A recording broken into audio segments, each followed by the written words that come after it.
All right, this will be a short one. It might even turn off if there's not enough power in the camera today. I hope so. But I'm just going to continue where I left off in last lesson and finish that overview of the business plan. I'm supplementing these short lessons this week with review of the marketing section so you can get your head into the marketing thinking, the ways of the marketing mind. So it's good review. It's good review. It'll come back on your final test anyway, so there's another reason to do review for all this stuff. So this will be about 20 minutes. It's not very long, I think. All right, so where were we? We were at marketing. So within the marketing, I just highlighted that you're gonna have to update all of your marketing stuff. And that gives you a second opportunity to come up with good ideas, packaging and all the things that you need.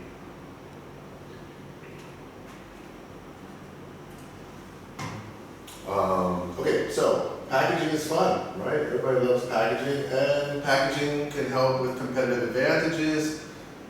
Of course, too, especially since there's a new law. I think we're supposed to get rid of plastic at the end of this year, I hope so. Of course, your advertising, a lot of people didn't really figure out the right costs.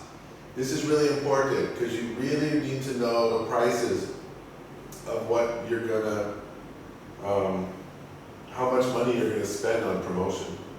So all of that talk before, we're gonna do this and this and this, and that's maybe the one point that needs to be researched quite directly, to update those numbers. Including social media, it costs money. You don't just open up a Facebook page and get customers. Strategic alliances. This is something that it's in the business plan. There's some things about it that are I'll just highlight what it means. Strategic alliance means like, who are your important business partners? You have to have a relationship. If you're a cafe, you have to have a relationship with like some milk company or a company that rents you the big coffee espresso machine every month. It may be true that you don't have a lot of specific strategic partners that you need, but it's something you should consider. Who do you have to worry about? Or who would you like? What business relationships would make things better for you if they were good?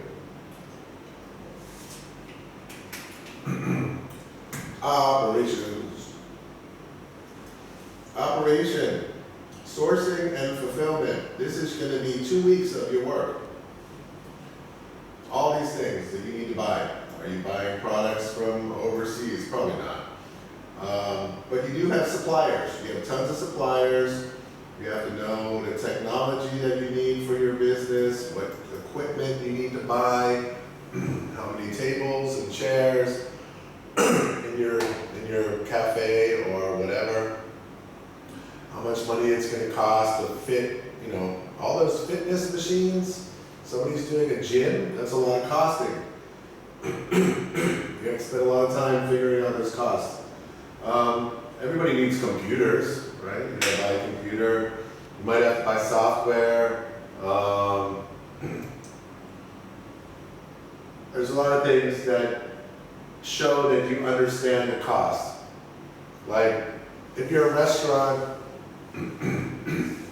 excuse me, if you're a restaurant, then of course you need tables and chairs, and that's actually something that costs money, but you can't do every bowl or every plate and every spoon, but you've got to make a guess at how much it's going to cost to have all the eating utensils that you need for the restaurant, and the cooker, and all that stuff, and staff, and how much salary does the staff need to live on, and also what's the management hierarchy There's an organizational chart in the business plan where you're responsible to create so we can see where all the staff sit in the hierarchy of the business.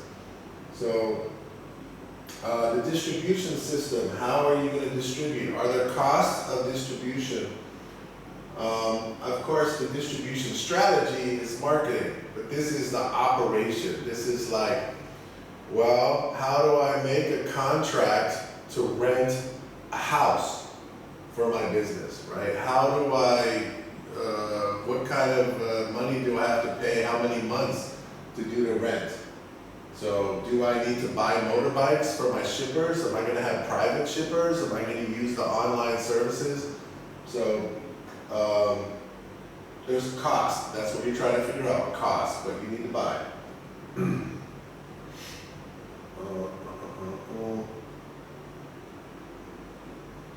So all of that stuff about cost, it's all in the template. You'll see it.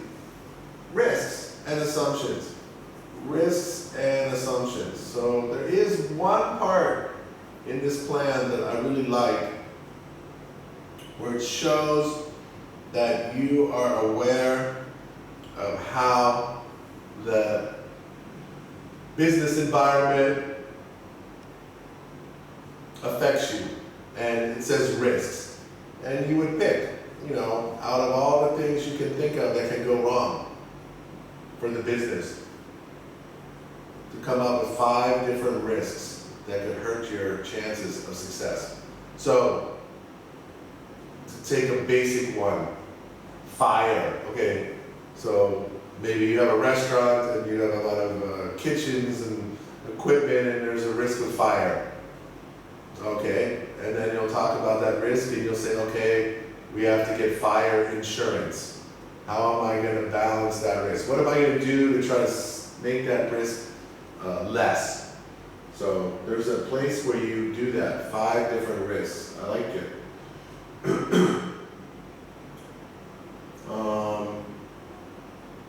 You will talk about your organizational chart, like I said. So that's something that you got to put together yourself. Intellectual property. So there's something called a mission statement.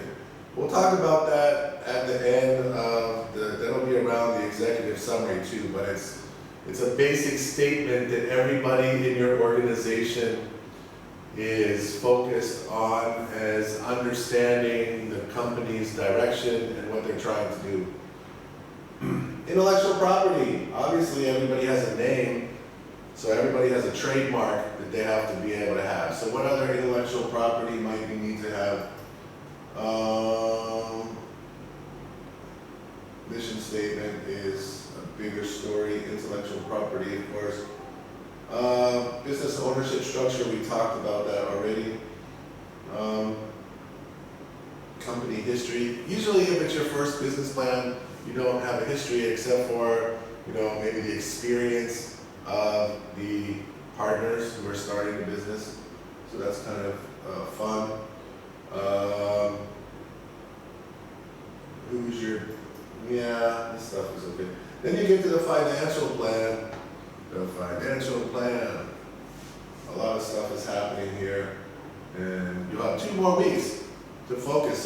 So the financial plan might seem crazy, like, because there's a lot of documents to put together and there's a lot of numbers to crunch, but it's all addition and subtraction. There's no complicated math. And if you do the operations section well, and you have all the numbers from all the costs, it should be kind of easy to do the financial section. So again, if you did well in the marketing plan, then you can apply what you did into the business plan, and it's easy. If you do well in your research for the operations section, then your financial plan is going to be a piece of cake, because you're going to have all the numbers you need. You're going to have all the numbers you need. You're going to be like, oh, the electricity, I know how much that is. That's $2 million per month. Oh, this cost, I put it in there. Just take all the costs that you already researched, and boom, you got it. Everything's already there for you. One of the fun parts also, and the most complicated part is to try to guess about how many customers you're gonna have in the future. And that's called a sales forecast. But we have a method of doing that, and it's kind of, I just expect you to basically grow the business at maybe 20% per month, and then you'll have some idea about when you're going to get to zero, when you're going to start to make a profit. That's what that's for. And also to see that you can make a profit. I guess it's possible that your costs are so insane that you can't make a profit. Personnel, that means staff. Income statement, but that personnel plan, this is part of operations actually, not finance. Income statement is about profit and loss. And so you're comparing your sales to your costs, and there's lots of little things in there. Cash flow is about the money that you have to operate the business on a daily level.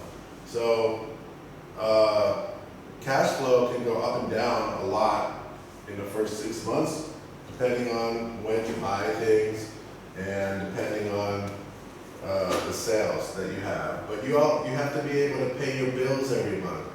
No matter what happens, you have to pay rent or you're dead. You have to pay staff or you're dead. You need to have something to sell or you're dead. So there's certain costs that you have to keep up, no matter if you have extra money or not. So that's about cash flows, to make sure that you can pay all your current bills.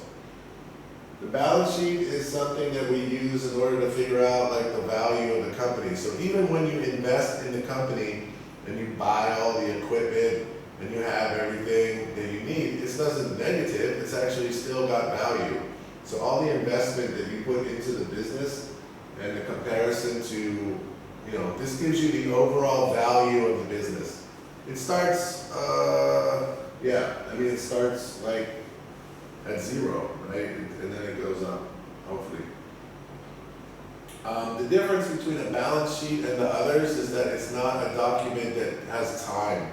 You don't do it over time. It's just right now, the business has this much money and has this much assets and this much debt. So it takes a picture of one time.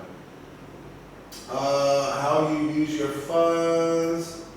Exit strategy is pretty fun, but we don't do it. Exit strategy means what's your goal at the end of the company? To leave it to your children?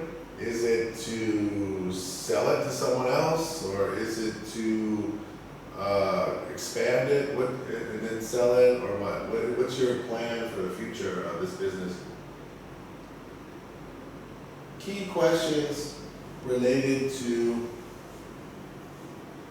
the financial plan. Most of it, the same. Sales expectations. How many customers do you expect? What cost do you need to operate every day? When are you going to get over zero with your money coming in? And how much money do you need to survive for a certain period of time? What funding is necessary? So at the end of your financial section, you'll have that number, and then you'll put it into the executive summary too, to show that you understand that is what you need. So those are the main parts of that template that I gave you last Friday, and or maybe Monday, depending on which class. So like I said, I'm going to update that template so it's more. So I'll take out all the stuff that you don't really need to worry about and keep it simple. But now it can help you to do the marketing section. So that's the most important thing. And the marketing section should be ready by next week. Early next week, you should be done with that. And I think that's all I really want to talk about in this video, this short-term video. So have a nice weekend. I will talk to you in class, and Troy, if you're in his class, we'll talk to you as well, or Mr. Didi. So be well, everyone. Be safe. Sorry about the lockdown again. I know it sucks. Bye-bye.